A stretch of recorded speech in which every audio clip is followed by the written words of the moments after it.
With the world's highest COVID-19 vaccination rate, Israel recently began using a vaccine passport program. It's meant to give immunized people access to some degree of normality, one that's not available for those who haven't had shots. But as special correspondent Martin Himmel reports, the program's success in Israel is not mirrored in the Palestinian territories where the virus runs rampant. For the Schreibman family, this is the real victory over the pandemic. Last Passover holiday, they conducted this feast virtually, via Zoom. The vaccine has significantly reduced COVID in Israel. It's a special occasion for Hila and her daughter, Yarden. Are you happy that the corona is not here anymore? Yes. And that everything's open? And that all the family can be here together? Are you happy about that? Yeah.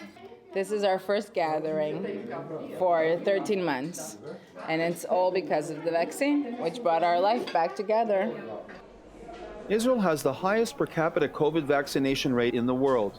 Almost 60% of the population has been fully vaccinated. Another 10% have antibodies after recovering from COVID.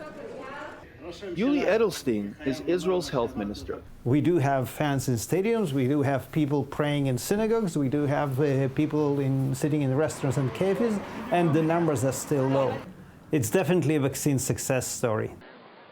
Along with the success, there are conflicts and challenges here which Americans will probably encounter this summer as the immunization progresses. Israel is the first country to actually implement a vaccine passport. Bar 51 is one of the coolest night spots in Tel Aviv. But if you want to get in, you have to show a green passport. Moshiko Gamlieli is the owner. It's a huge story about the vaccine because for me, we're open. But now we have a problem that at the door I need to say, did you do the vaccine? If yeah, you can come in. If not, you need to stay out. I hate the fact that I need to say to people, you are not allowed to get in. It's the opposite of what I do. For those who decided not to vaccinate, they can only dine outside. Any country can introduce the green passport only after offering a sufficient amount of the vaccines to the whole population. From the very beginning of the vaccination campaign, I said loud and clear there will be no mandatory vaccination in Israel. The vaccine rollout has not been easy. Ultra-Orthodox Jews rioted against lockdowns and initially refused to take the vaccine. Vaccination among Israel's Arab citizens is still low. They experience higher levels of infection and illness. Young people largely avoided taking the vaccine. They did not feel threatened by COVID. The Green Passport provided an incentive for the young to vaccinate. If you want to have an active social life, you need the document. Holmes Place is a popular Tel Aviv gym. In order to work out, you must have your green passport. We met a lot of young people that took the vaccine only so they would be able to come to work out in the gym. So we are like the candy of the vaccine because people take it and then they can come and work out. They want to go to nightclub, they want to go to celebration, to places that are closed only for people that got vaccinated. So I think it helps. Just close your eyes and feel the love. Nadav Lev believes the Green Passport is denying his civil rights. He's a musician, and like 12% of the population, he refuses to take the vaccine. I feel like the vaccination is not safe enough for me. It hasn't been checked enough. Many of my musicians' friends, all the sound people, they got a text message saying that if they're not going to get their vaccine, they can't get back to work. That's breaking civil rights. The basic right of a person is to be healthy and to stay alive.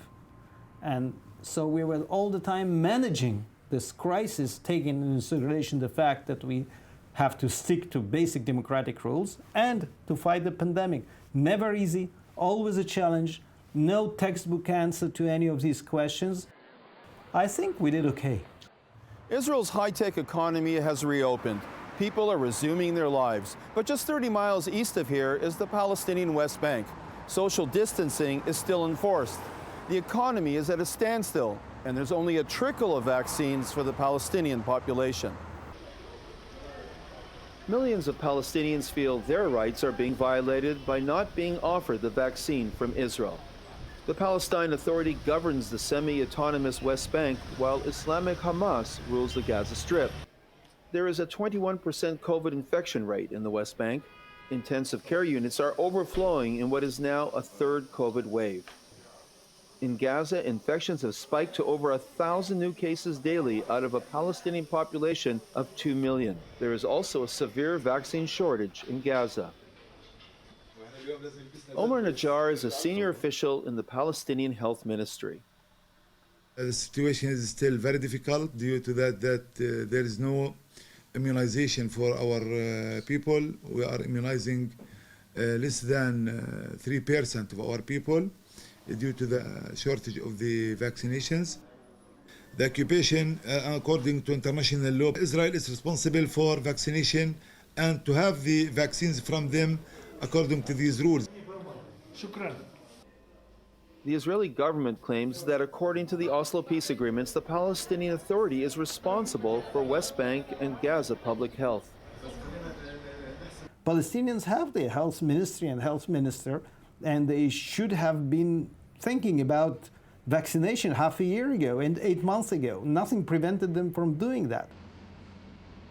A lot of Palestinians are alive today and survived the coronavirus because Israel was there with equipment, with medicine. Israel is vaccinating over 125,000 Palestinians who work in Israel or in the West Bank Jewish settlements. The World Health Organization has arranged for 100,000 doses to inoculate Palestinian frontline workers. Dentist Ghassan Tubasi was lucky enough to receive the Pfizer two-shot vaccine. We lost two dentists in Ramallah from the pandemic, two of my friends. After taking the second dose of the vaccine, I feel more comfortable. I have self-confidence in my job, dealing with patients. With continuous on and off lockdowns, thousands of Palestinians illegally cross into Israel daily in search of work. They also bring with them COVID variants spreading into the West Bank. That could one day hamper the efficacy of the COVID vaccine in Israel. Disease will not stop in Israel if it is not stopped in Palestine. And Israel are trying to escape from this responsibility. I'm not sure that we'll ever be in the situation where we'll be able to vaccinate the whole Palestinian population. I think it's their moral obligation towards their people to try to get the vaccines. We'll help with whatever we can.